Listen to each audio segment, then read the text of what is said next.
성부와 성자와 성령의 이름으로 아멘. 영광이 성부와 성자와 성령께 성과 같이 이제와 항상 영원히. 아멘. 성부와 성자와 성령의 이름으로 아멘. 여러분 안녕하세요. 안녕하세요. 주님의 이름으로 사랑합니다. 주님의 이름으로 사랑합니다. 오늘은 지난 시간에 이어서 성경을 어떻게 보면 지혜롭게 볼 수 있는 길을 또 한번 좀 더 쉽게 안내해 보려고 합니다. 오늘은 우리가 잘 아는 잃었던 아들의 성경 비유를 통해서 이 복음은 우리를 어디로 안내하는지 소개하도록 하겠습니다. 여기 그림에 보면 아버지는 아들이 돌아왔을 때 달려가 목을 끌어안고 입을 맞췄다는 아름다운 이야기입니다. 자, 시작하기 전에 우리의 얼굴, 우리의 모습을 한번 생각해 보겠습니다. 나는 평소에 왼쪽 경직된 얼굴을 하고 다니는지 아니면 나는 예수님처럼 성령으로 기쁜 얼굴로 하고 다니는지 한번 생각해 봅시다. 여러분은 왼쪽입니까? 오른쪽입니까? 오른쪽입니까? 네. 자, 옆 사람 누구 닮았는지 한번 봐주세요. 예수님 닮았습니까? 네. 자, 그럼 그렇게 해주세요. 예수님 닮았습니다. 예수님 닮았습니다. 예수님 닮았습니다. 자, 우리는 다 이 세상에 올 때 하나님의 모습으로 이 세상에 온 것입니다. 창세기에 보면 하나님께서 우리를 당신 모습대로 하나님의 모습대로 사람을 만들자 그러셨어서 우리는 우리 마음 안에 하나님이 새겨져 있습니다. 그래서 우리가 성경 안에서 이 신비, 우리 안에 하나님이 원래 살아계셨고 또 예수님이 오셔서 끊임없이 우리 안에서 이 하나님의 모습을 이렇게 드러낼 수 있도록 우리를 초대하시는 것을 알게 되겠습니다. 그래서 성경을 기쁜 소식이라고 합니다. 내가 성경 볼 때마다 내가 주님을 알게 되고 또 내 안에서도 주님이 있다는 것을 발견해 가는 것입니다.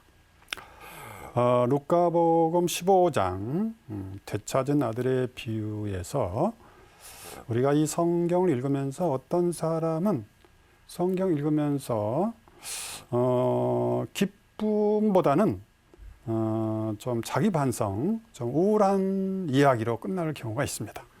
그러나 저는 이 자리에서 성경을 기쁜 소식으로 볼 수 있는 길을 또 안내해 드리겠습니다.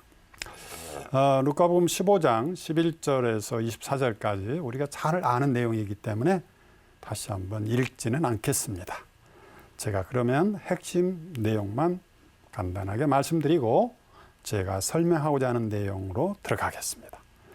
핵심 내용은 모든 것을 탕진한 아버지가 준 재산의 반을 탕진하고 모든 것을 탕진한 작은 아들이 아버지께 돌아오는 것입니다. 나는 굶어 죽게 되었구나. 일어나 아버지께로 돌아가야지 하면서 아버지께로 돌아오고 있습니다. 그가 아직 멀리 있을 때 아버지는 그를 보고 가엾은 마음, 여기 가엾은 마음은 가슴 아픈 마음입니다. 컴패션이라고 해서 애달픈 마음, 그런 뜻입니다. 가엾은 마음이 들어서 달려가 아들의 목을 끌어안고 입을 맞췄다. 이렇게 아버지는 아들이 모든 걸 탕진하고 알거지가 돼서 돌아옴에도 불구하고 마치 정말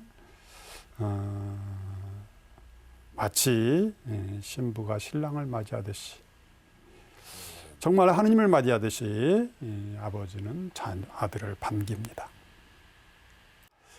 아들이 아버지에게 말하였습니다. 아버지, 제가 하늘과 아버지께 죄를 지었습니다. 이 성서 읽으면서 많은 분들이 여기에서 멈춰버립니다. 아버지, 제가 하늘과 아버지께 죄를 지었습니다. 여기에 멈춰서 금방 자기 죄가 생각나는 거예요. 어떤 사람은 내가 냉담한 적이 있었는데 오랫동안 냉담하다가 돌아왔다든가, 아니면 냉담은 안 했지만 신앙에 충실하지 못하고 하나님의 뜻대로 살지 못한 경험을 쭉 이야기하고 성경을 기쁜 소식이 아니고 슬픈 소식으로 이렇게 자기의 죄, 자기의 단점, 자기의 부족한 것, 물론 때로는 어떤 사람은 자기 자랑도 하기도 합니다. 제가 말씀드리고자 하는 것은 이렇게 이 예수님이 이 성서 본문에서 이야기하고자 하는 핵심은 자비로운 아버지의 모습인데, 자비로운 아버지의 모습을 보는 거는 뒤로 하고 이 죄가 딱 나오니까 그 죄 한마디 딱 꺼내가지고 자기 죄를 쫙 이야기하고, 근데 그게 한두 사람이 아니고 참여하는, 우리 복음 나누기 하는 참여하는 모든 사람들이 대부분이 여기에 멈춰 있다는 것입니다. 그런데 자 보십시오. 이 부분의 많은 부분이 아버지의 아름다움이 잘 드러납니다. 아버지는 종들에게 일렀다. 어서 가장 좋은 옷을 가져다 입히고 손에 반지를 끼우고 발에 신발을 신겨줘라. 그리고 무슨 송아지? 살 빠진 송아지, 살찐 송아지. 살찐 송아지. 아버지의 풍요로움이 들어간 살찐 송아지. 나중에 큰아들은 염소 새끼 한 마리 안 잡아주더니 작은 아들이 탕진하고 돌아온 작은 아들이 오니까 살찐 송아지를 잡아주냐면서 시비를 거는데, 그만큼 살찐 송아지는 옛날에 우리 집안의 살림미천이었죠. 그 송아지를 잡아면서 큰 잔치를 벌였습니다. 나의 아들은 죽었다가 다시 살아났고 내가 잃었다가 도로 찾았다. 그들은 즐거운 잔치를 벌이기 시작했습니다. 이런 풍요로운 아버지의 사랑 가득한 잔치로 초대하고 있지만, 많은 사람들이 성서를 보면서 아버지, 제가 하늘과 아버지께 죄를 지었습니다. 거기에 이렇게 마치 이것이 걸림돌이 돼서 거기에 넘어지기도 합니다. 자, 이 복음을 읽으면서 우리가 성경을 작은 아들의 말과 행동에 초점 맞춰서 묵상할 수 있습니다. 그거 틀린 건 아니죠. 그러나 작은 아들의 말과 행동에 초점 맞춰서 계속 묵상하다 보면 결국 작은 아들의 잘못한 거, 작은 아들의 배은망덕한 거, 돈 다 잃어버리고 알거지가 돼서 돌아온 거, 이것이 자꾸 묵상돼서 우리의 부족함, 약점, 한계가 자꾸 나오고, 또 어떤 사람은 과거의 그 깊은 상처들, 이런 것들을 꺼내면서 결국 우울한 이야기하다가 우울증에 걸릴 위험이 있다 이것입니다. 그러나 우리가 이 성서에 본래 루카복음 사가가 이 복음을 우리에게 전해줄 때는 작은 아들의 죄를 묵상하라고 보냈겠어요? 그건 아니죠. 물론 묵상에 나쁜 건 없지만 초점은 자비로운 아버지께서 이런 배은망덕하고 알거지가 된 아들도 정말 자비롭게, 누구의 모습이에요? 바로 하느님의 모습입니다. 하느님의 자비로운 모습으로 아버지는 아들이 언제 돌아오든지 달려가 목을 끌어안고 입을 맞추고 그 다음에 가지고 있는 가장 좋은 것, 살찐 송아지를 잡아 바치면서 온 동네에 잔치를 베풀다는 기쁜 소식입니다. 그래서 아버지를 묵상하게 되면 주님을 만나게 돼요. 아버지의 모습은 바로 하느님 아버지의 모습이죠. 하느님 아버지는 우리가 언제 당신께 달려가더라도 달려가 목을 끌어안고 입을 맞추고 당신이 우리에게 주고자 하는 가장 좋은 선물을 우리에게 주십니다. 사랑일 수도 있겠고 용서일 수도 있겠고, 그 다음에 내가 늘 자존감을 새롭게 회복하는 것일 수 있겠고, 우리에게 가장 필요한 것을 주십니다. 그래서 저는 작은 아들을 묵상하면서 자기 반성으로 빠지는 것을 자기 중심 묵상이라고 한번 붙여봤습니다. 그래서 이 자기 중심으로 빠지는 그 지름길은 작은 아들을 묵상하는 것입니다. 어려울 때만 주님을 찾고 청하는 작은 아들 같은 내가 부끄럽습니다 하고 끝나버려. 그러니까 이런 모험이 지속되면 매력이 없어지는 거죠. 그야말로 슬픈 소식을 우리가 나도 모르는 사이에 전하고 있는 거예요.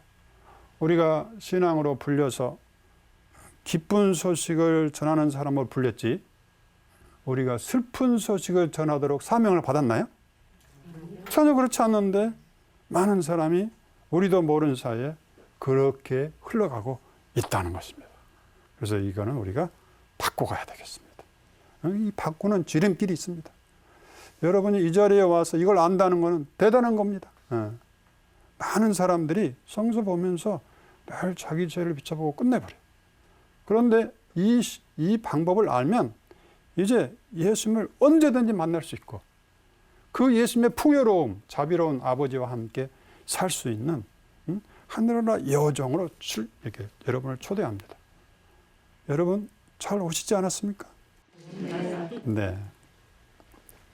그래서 우리가 자기 중심이 아니고 저는 여러분에게 주님 중심이란 그런 말로 이 제가 전하고자 하는 메시지의 주제를 이렇게 제목을 잡아봤습니다.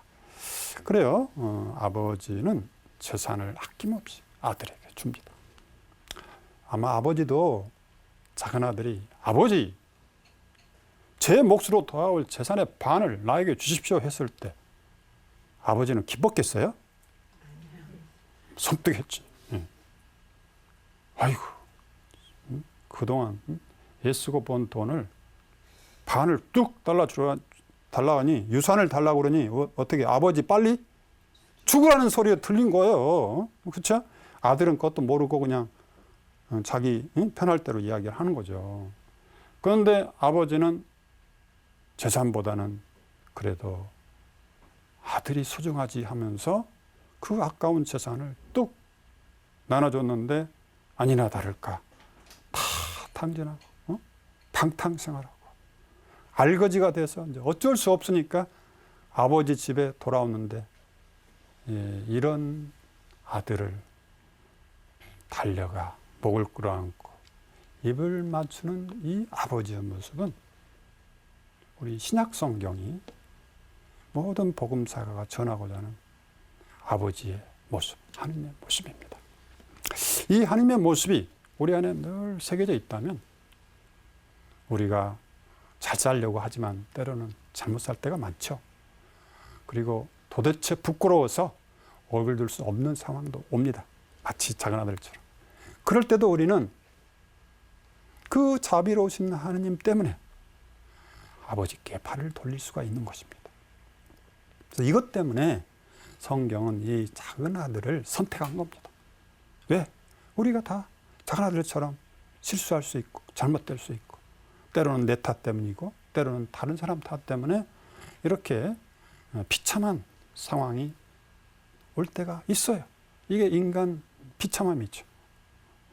그런데 어떤 때라도 아버지께 돌아오면 아버지는 아낌없이 당신 것을 내주고 싶어 하신 분이라는 것을 이야기해 주고 있습니다. 이처럼 자기 중심의 복음 묵상은 아버지께 가지 못하게 하는 걸림돌이 될 수도 있지만 주님 중심의 복음 묵상은 바로 금방 우리가 성서 읽자마자 아버지의 마음 깊은 사랑의 핵심으로 들어갈 수 있고 이걸 묵상하면서 우리는 따뜻하고 감동적이고 또 누구한테도 전해주고 싶은 그런 기쁜 소식의 전달자로 우리 자신이 변화될 수 있다는 것. 이것이 바로 성경이 우리에게 주는 정말 선물입니다. 자, 또 어떤 분은 그 작은 아들의 말과 행동 또 아버지를 묵상하는 이런 것에서 여기서 이제 중요한 게 뭐냐면 작은 아들의 말과 행동으로 묵상하면 자기 반성으로 가지만 작은 아들이 체험한 아버지로 가면 어떻게 되겠어요? 그거는 아주 좋은 방법입니다. 그러니까 작은 아들의 그 잘못된 행동을 묵상하면 자꾸 죄로 향할 위험이 많지만 작은 아들이 체험한 누구? 아버지 하느님을 이야기하기 시작하면 주님 중심으로 오게 되어 있습니다.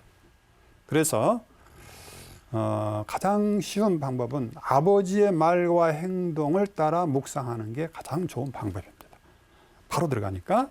그런데 나는 꼭 작은 아들을 통해서 나는 묵상하고 싶다. 그런 분들은 작은 아들이 하는 말과 행동이 아니고 작은 아들이 체험한 아버지의 모습을 묵상해 보면 더 굉장히 리얼하고 정말 이렇게 실제적이고 뭔가 살아있고 왜냐하면 작은 아들의 입장에서 주님을 새롭게 만난다면 그 체험이 아주 남다르겠죠. 그렇죠?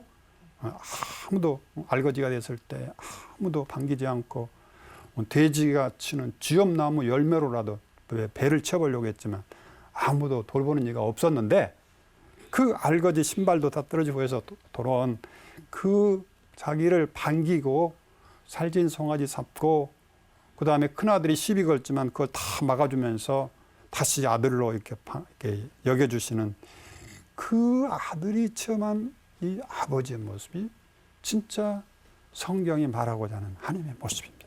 그래서 이렇게 가면 아주 잘 가는 것입니다.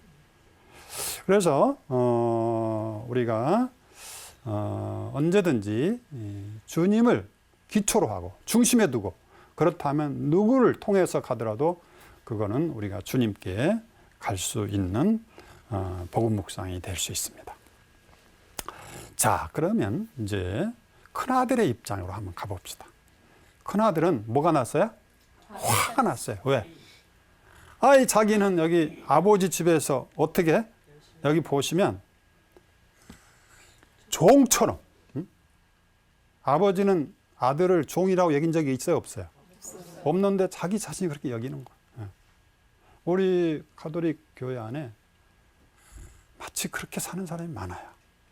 아버지를 자비로운 하나님으로 체험하지 못하고 그 율법 지키는 마치 종처럼 꼭 그것만 지키고 그거 안 지키면 마치 막 잠 못 자고 마치 종처럼 또 하나님 아버지 법을 어긴 적이 없게 사는 거예요. 굉장히 뭐 법외라면 그냥 딱딱 지켜요. 그런데 그 사람은 너그러움이 없는 거예요. 이런 사람이 있어요. 누가 잘못하면 그거를 그냥 탁 내치고 그런 사람이 우리 가정은 없나요? 우리 가정에도 그런 사람이 있으면 어떻게 뭐 해요? 정말 힘들죠. 근데 그런 큰아들이 어떤 공동체에 한 사람씩 있어가지고 이제 이렇게 힘들게 하는 거예요. 근데 또 뭔가 작은 아들이 돌아오니까 살찐 송아지 잡아주더니 나에게는 염소 새끼 안 잡아줬다고 뭔가 이게 비교하면서 자기를 열등감까지 가지고 있는 거죠. 이거를 이 큰아들의 행동을 묵상하면 슬퍼요, 기뻐요? 슬퍼지죠. 그의 모습이 나의 과거, 우리들의 모습이거든요. 슬퍼지. 그런데 그런 큰아들을 대하는 아버지를 보면 어때요? 기쁜 소식이죠. 아버지는 이렇게 큰아들을 달랩니다. 너는 늘 나와 함께 있고 내 것이 다 내 것이다. 아버지는 이미 다 줬고 다 주셨는데 아들은 종처럼 마치 뭔가 빼앗아야 된다는 종처럼 이렇게 자기가 생각하고 살았던 거. 그러니까 우리 신앙인이 얼마나 풍요로운지 아버지는 늘 아낌없이 받아 먹으라 내 몸 아낌없이 주지만 많은 우리 신앙인들이 마치 종처럼 주님 뭐 주시오 뭐 주시오 하면서 맨날 달라고만 하는 사람이 많아. 이미 다 줬는데. 여러분 안 받은 거 있어요? 우리 생명, 그렇죠? 우리 자녀들, 그 다음에 우리 배우자. 뭔가 하나님이 꼭 필요한 거 다 주셨는데 끊임없이 달라고 왜 이거 안 주냐고 하면서 그 안 준 것에 매달려서 왜 나는 그걸 안 주냐고 하면서 이렇게 옹졸한 삶을 사는 사람이 있어요. 근데 그런 아들에게도 아버지는 분명하게 내 것이 다 내 것이고 또 나는 늘 너와 함께 있는데 내가 무엇이 부족하냐 하면서 그거를 상기해 주고, 그렇지만 아우는 죽었다가 다시 살아났다. 그렇죠? 하나님을 떠난 영혼은 마치 죽은 영혼이죠. 살아왔고 잃었다가 되찾았으니 온 세상을 얻는 기쁨이다. 이 기쁨에 참여해다오 했을 때 큰아들은 그 기쁨에 참여했을까요? 안 했을까요? 그 이야기는 없어요. 그런데 우리가 알 필요 없다는 거예요. 무엇이 중요해요? 아버지의 마음, 아버지의 사랑이 여기 관심의 초점입니다.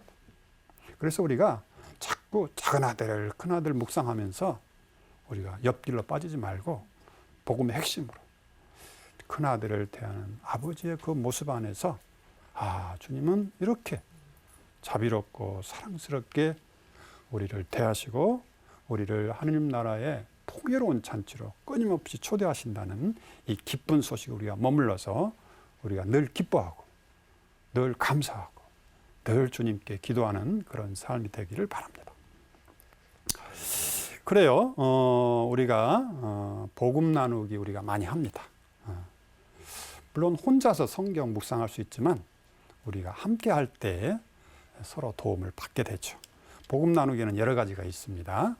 우리가 잘하고 있는 복음 나누기 7단계도 있고 또 말씀 여행이라고 요즘에 몇 사람들이 하고 있습니다. 우리가 예비자 교리 때 많이 활용하고 있는 함께하는 여정도 복음 나누기의 한 형태입니다. 그 다음에 그룹 성경 모임도 본당마다 잘 되고 있습니다. 그 다음에 여정도 있고 못자리도 있고, 이 모든 복음 나눔이 자기 중심보다는 누구 중심? 주님 중심, 그리스도 중심이 된다면 우리가 효과적으로 주님을 만나는 여정이 되리라고 생각을 합니다. 자, 그래서 제가 간단하게 그러면 이렇게 주님 중심의 복음 묵상 나눔을 하는 아주 그 간단한 그 방법을 여러분에게 안내하도록 하겠습니다. 첫 번째는 아버지는 누군가, 주님은 누군가, 거기서 시작을 합니다. 주님은 달려가 목을 끌어안고, 그러니까 주님의 말이나 행동에 초점을 맞춥니다. 두 번째, 이 아버지는 누구신가 하는 이런 질문 앞에 있는 겁니다. 아버지는 어떤 분입니까? 자비로운 분입니다. 이렇게 단순하게, 그러니까 성서 말씀을 반복하는 겁니다. 달려가 목을 끌어안고, 그거를 딱 묵상하면서 달려가 목을 끌어안는 그 아버지의 따뜻한 마음을 바라보면서 아버지는 자비로운 분이구나, 여기까지 하는 겁니다. 이거 어렵습니까? 어렵지 않습니다. 반복하는 겁니다. 근데 우리 죄를 보는 것보다 아버지의 이런 말과 행동을 보기 시작하면 그때부터 우리의 삶은 완전히 달라집니다. 기쁜 소식으로 들어갑니다. 세 번째, 이 아버지는 누구와 관계를 맺는가? 달리 말하면 누구에게 아버지는 당신 자비를 드러내는가를 하는 질문입니다. 작은 아들과 큰 아들에게 당신의 자비를 드러내고 있습니다. 그러면 그 상대방, 예를 들어서 작은 아들은 그 아버지의 행동에 어떻게 응답합니까? 그야말로 그 사랑에 잠길 뿐은, 작은 아들이 한 게 있습니까? 오직 한 게 있다면 알거지가 돼서 배고플 때 아버지를 생각하는 거, 그 다음에 아버지께 어쩔 수 없이 와야 되는 그것 때문에 아버지는 달려가 끌어안고 오직 당신의 아들의 모습을 회복시켜주는 그런 모습입니다. 이처럼 아버지와 아들 사이에 오고 가는 뭔가 따뜻한 사랑, 뭔가 그 재창조, 아들을 종의 모습에서 아들의 모습으로 재창조하는 그 아버지의 오고 가는 그 역동성이라고 볼 수 있습니다. 오고 가는 그 정, 이것에 여기에 머물면서 아버지의 사랑을 내 것으로 삼아가는 것입니다. 이것이 성경을 통해서 주님을 만나는 방법입니다. 뭐 기적을 일으키는 게 아니고 우리가 성서 안에서 주님의 따뜻한 마음을 묵상하고 바라보면서 아들에게 대하는 그 아버지의 따뜻한 사랑을 이렇게 느끼면서 내가 간접적으로 주님을 만나는 것입니다. 이렇게 해서 많은 교부들이 렉시오 디비나나 그 말씀 속에 솟아나는 샘솟는 그 기도라고 해서 렉시오 디비나를 하면서 주님을 만났던 것입니다. 네 번째는 이제 이게 종합입니다. 아버지는 어떤 모습과 마음과 인품을 지니셨는가를 잠깐 생각해 보면 되겠습니다. 앞에 이미 나왔기 때문에 결론만 내리면 되죠. 작은 아들 앞에게 아버지는 아낌없이 내어주는 분으로 드러나고 있습니다. 여기까지 하는 겁니다. 그 다음에 큰 아들에게는 부당하다고 생각했죠. 처음에 왜 나에게는 염소 새끼 안 주냐고 부당하게 생각했지만 내 것이 다 내 것이라는 그 말을 듣고 작은 아들도 뭔가 불안한 마음이 어떻게 됐겠어요? 정말 안심을 하고 뭔가 그 잔치에 나는 참여했으리라고 봅니다. 이처럼 우리가 주님의 말씀 안에서 돌아가면 자기 죄를 통해서 하나님께 갈 수 있지만 이거는 아주 먼 길 같고 지름길은 바로 직접 아버지의 말씀, 이 하느님의 말씀 여기에 우리가 머물게 되면 우리가 하느님 사랑으로 바로 들어갈 수 있겠습니다. 여기 보면 안 나왔지만 이런 상황을 보고 동네 잔치가 벌어졌죠. 그러면 동네 사람들이 와서 먹으면서 뭔가 한 말씀 하겠죠. 그때 우리가 상상해 볼 수 있겠습니다. 이 사실을 가지고 저는 이렇게 상상해 봤습니다. 그들이 체험한 아버지의 모습. 아마 이들도 작은 아들 이야기했다면 우울했겠죠. 그죠? 저는 알가지가 됐어 하고 그러면서 뭔가 우울한 이야기 했겠지만 동네 사람들도 아버지 이야기를 하면서 뭔가 생생한 아버지의 따뜻함을 체험했겠죠. 맨 처음에는 그 아버지를 이상하게 생각했겠죠. 왜? 재산의 반을 뚝 그런 방탕살하도록 내버려두는 아버지가 뭐야? 아버지야? 완전히 그냥 방탕하게 그냥 마치 풀어놓은 거 아닌가? 하면서 좀 의아하게 생각했지만 돌아온 아들을 반기면서 아들을 온전히 그 회복시켜주는 그 아버지의 따뜻한 마음을 이해하면서 동네 사람들이 야 우리 동네 참도 하느님 닮은 우리 그 동네 어른이 있었구나 그러면서 동네에 정말 좋은 영향을 주는 그런 분으로 등장했겠습니다. 이처럼 우리가 잘 알고 있는 이 찾은 아들의 비유는 우리에게 이렇게 묵상할 때마다 따뜻함을 주고 또 이렇게 안 주님은 우리에게 어떤 형태로인지 살아있습니다. 살아있어서 내가 사람을 만날 때 어떻게 만나야 되는지 무엇을 중심으로 살아야 되는지를 잘 알려주고 있습니다. 그래서 되찾은 아들의 비유에서 첫 번째 하느님은 이 아버지는 어떤 말과 행동을 했는지, 두 번째 아버지는 누군지, 세 번째 아버지는 누구에게 관계를 맺고 대화하고 또 영향력을 주고 있고 상대방은 어떻게 반응하고 그렇게 오고 가는 가운데 어떤 오고 가는 정들이 있는지 그게 머무른 게 바로 이 주님 중심의 복음 묵상의 핵심이라고 볼 수 있습니다. 우리는 이렇게 이 관계에서 오늘 복음에 보면 5사람이 등장하는 걸 볼 수 있습니다. 아버지와 작은 아들의 관계가 중심 주제지만 또 옆에 큰 아들도 있고 또 보면은 하인에게 물어본 거 있죠. 무슨 일이냐 물어보는 그 하인이 와서 대답하는 것도 있습니다. 하인도 나름대로 아버지를 체험했겠죠. 내가 모신 어른은 참으로 어른다운 어른이다 하고 하인이 체험했을 것이고 어머니 있었겠어요 없겠어요? 어머니도 있습니다. 이 그림에 보면 이 그림 잘 안 보이지만 맨 뒤에 어머니가 있어요. 맨 뒤에 어머니가 어떤 마음이겠어요? 아버지보다 더 따뜻한 마음으로 어머니는 아들을 반겼겠죠.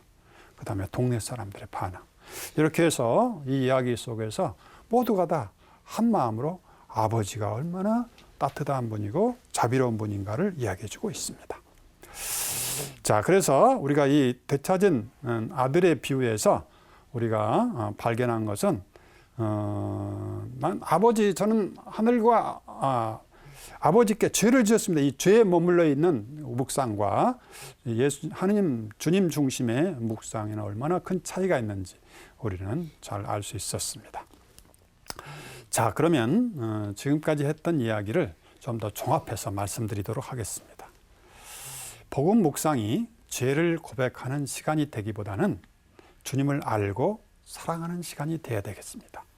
성경을 읽은 다음에 묵상을 나누는 시간에 예수님과 그분의 메시지에 초점을 맞추기보다는 자신들의 잘못이나 죄 또는 자신들의 삶을 이야기하는데 초점이 맞춰져 있습니다.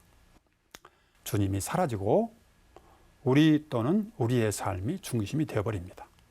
읽은 성서 본문에서 예수님께서 누구이시며 어떤 모습을 드러내고 어떤 마음과 태도로 사람들을 대하시는지를 알고 그분의 기쁨과 사랑에 참여하며 그분께 대한 믿음이 커지고 사랑이 깊어지고 희망이 살아나야 한다는 것입니다. 많은 사람들이 주님을 중심에 모시고 그분에 대해서 이야기하기보다는 자신들의 삶의 이야기가 중심이 되어버려서 예수님을 알고 사는 길을 멀어지고 자신들이 예수님이 있을 자리를 똑 차지하고 마치 예수님 없는 복음 묵상으로 끝나버릴 위험이 늘 있는 것입니다.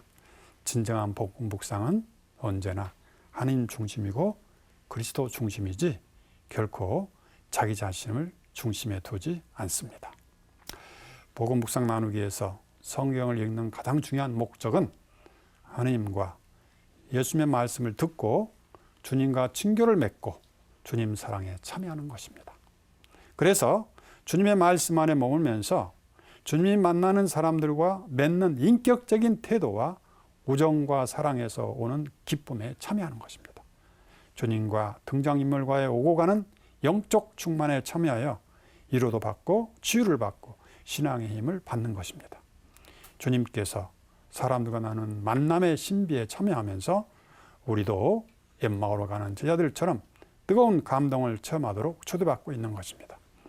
예수님은 우리를 대하던 아버지와 친교 안에서 만나심으로 그 만남은 항상 풍요롭습니다. 아버지께서 하시는 것을 보지 않고서 아들은 예수님은 스스로 할 수 있는 것은 하나도 없습니다. 예수님의 모든 행동은 바로 아버지와 일치 속에서 하기 때문에 우리가 예수님과 친교를 맺으면 성부, 성자, 성령의 친교에 참여하게 되는 것입니다. 이렇게 하면서 성부, 성자, 성령의 신앙이 완성이 되어 가는 것입니다. 예수님을 통해서 성부, 성자, 성령의 친교에 참여하는 것, 그런 과정을 거치면서 주님을 알고 친교를 맺는 다음에 새롭게 알게 된 우리 주님의 눈과 마음으로 우리 자신을 비춰보는 것도 필요합니다.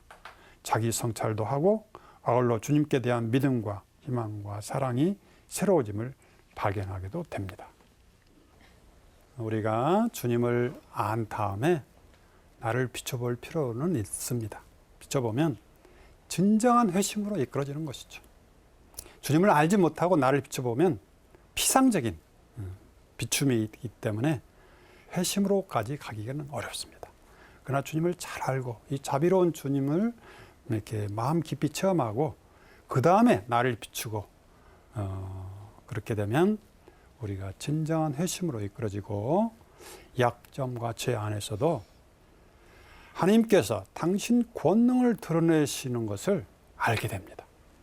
이건 바오로 사도의 체험이죠. 내 권능은 약한 자 안에서 완전히 드러난다는 바오로 사도의 고백이 바로 이런 것입니다. 그리고 성서에 보면 여인아 내 믿음이 참으로 크구나. 내가 바라는 대로 될 것이다 하시면서 우리의 약함, 우리의 아주 약한 믿음을 주님께서는 온전히 인정해 주시면서 당신의 권능이 우리 안에서 드러나고 있음을 이야기해 주고 있습니다. 그리고 우리가 어제 묵상했던 그 소경에게도 가거라 내 믿음이 구원하였다. 실상 길거리에 구걸하면서 소경을 평생을 했다면 믿음이 얼마나 있었겠습니까? 그러나 그의 간절함, 그의 외침, 그것을 통해서 들리는 그 가느다란 믿음을 주님께서는 크게 써주시는 것입니다. 이렇게 해서 우리는 우리 약한 자 안에서 드러나신 하나님의 권능을 새롭게 체험하면서 이 약한 사람을 이렇게 소중하게 여기고 사랑하시는 주님 앞에서 우리는 마음 깊이 회심할 수 있는 것입니다. 그래서 성경 본문의 주님을 알고 사랑하는 과정을 잘 충분히 묵상하면서 거친 다음에 자신을 성찰할 필요가 있습니다. 왜? 우리는 늘 주님 앞에서 새롭게 주님을 향해서 회심할 필요가 있습니다. 회개하여라, 하나님 나라가 다가왔다. 기쁜 소식이죠. 늘 그분께 달려가야 되는 것입니다. 자신의 삶의 경험과 도전과 회심을 이야기하면서 우리가 주님의 은총을 나눠볼 수 있겠습니다. 그래서 여기 간단한 도표인데 본문을 읽고 주님을 알고 사랑하고 그 다음에 자신을 비춰보는 게 올바른 순서라는 이야기입니다.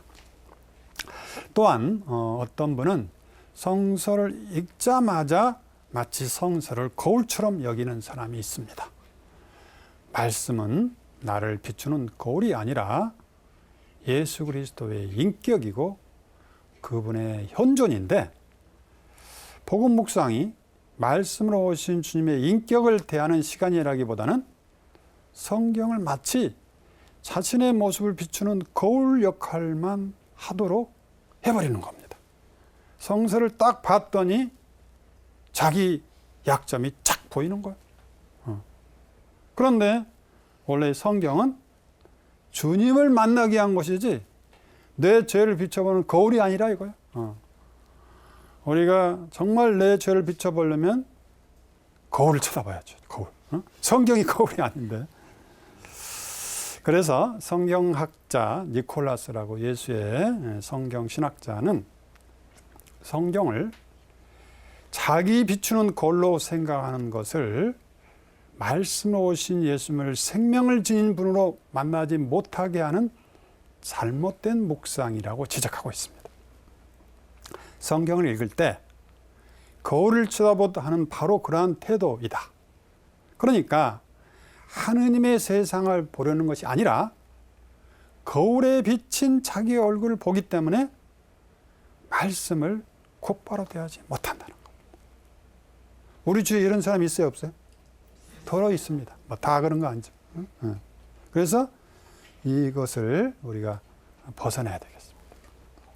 그리스도께서 나에게 성경 말씀을 통해서 무엇을 전하려고 하시는지, 그리스도의 핵심 메시지가 무엇인지 이것을 찾는 것. 이것이 목적입니다.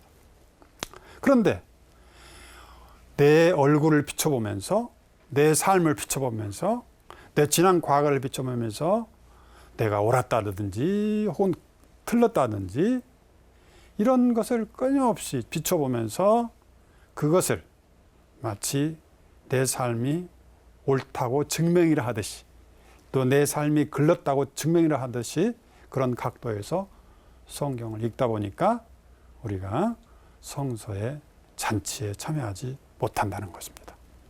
계시 현장에 보면 하늘에 계신 아버지께서 성서 안에서 사랑으로 당신 자녀들을 어떻게 만나시며, 만남입니다.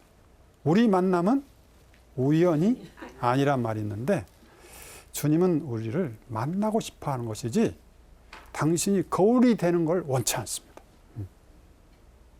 하나님의 사랑을 우리 안에 와서 우리를 마음 깊이 사랑으로 만나고 싶어 하는 것이지 단순히 우리 죄 비춰주는 거울, 슬픈 소식이 되고 싶지 않습니다. 그래서 우리는 이제부터는 그걸 탈피해야 되겠습니다. 우리가 말씀을 읽자마자 말씀을 거울 삼아 자신을 비춰보며 자신의 약점을 들춰내면서 비참한 체험을 늘어놓기보다는 예수님과 하나님의 사랑과 자비의 말씀 안에서 신앙과 희망과 사랑을 키워가는 시간이 되어야 되겠습니다. 계시 현장에는 말씀이 얼마나 힘을 주는지, 단순한 거울이 아니고 얼마나 영적 힘을 주는지 잘 묘사되어 있습니다. 하나님의 말씀은 교회의 버팀과 활력이 되고 교회의 자녀들에게는 신앙의 힘이 되며 영혼의 양식이고 영성생활의 순수하고도 영구한 원천이 되는 힘과 능력이 있다. 이런 능력 있는 복음 묵상을 통해서 여러분이 늘 복음만 펼치면 우리의 삶의 에너지를 늘 새롭게 얻는 순간이 되기를 바랍니다. 성부와 성자와 성령의 이름으로 아멘.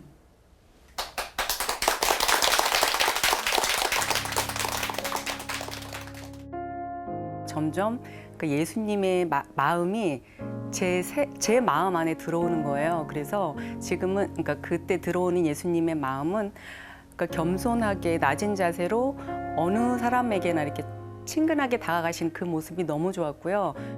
훨씬 더 주님과 함께 한다는 생활을 한다는 느낌이 많이 들고 또 저 자신을 중심으로 종교를 생각했던 게 주님의 말씀을 중심으로 다시 한번 생각을 하게 되고 그러다 보니까 좁은 마음이 제 복을 비는 그런 마음이 주님의 그 이웃 사랑, 사람을 사랑하는 그 마음으로 자꾸 옮겨져 가니까 제가 더 넓게 이렇게 종교관이 더 넓어진 것 같고 제 마음이 좀 더 커가는 것이 느껴졌습니다. 어떤 말씀하시고 우리에게 예수님이 어떻게 접근하셨는가를 찾으라고 하시니까 쉽더라고요. 그러면서 함께하는 모습이 제가 이렇게 성당에서 보면은 성당에 이렇게 모이면 바로 흩어지고 그런 모습에서 공부하는 모습으로 저희 본당이 변했다는 것이 가장 전 이렇게 실감을 할 수가 있었어요.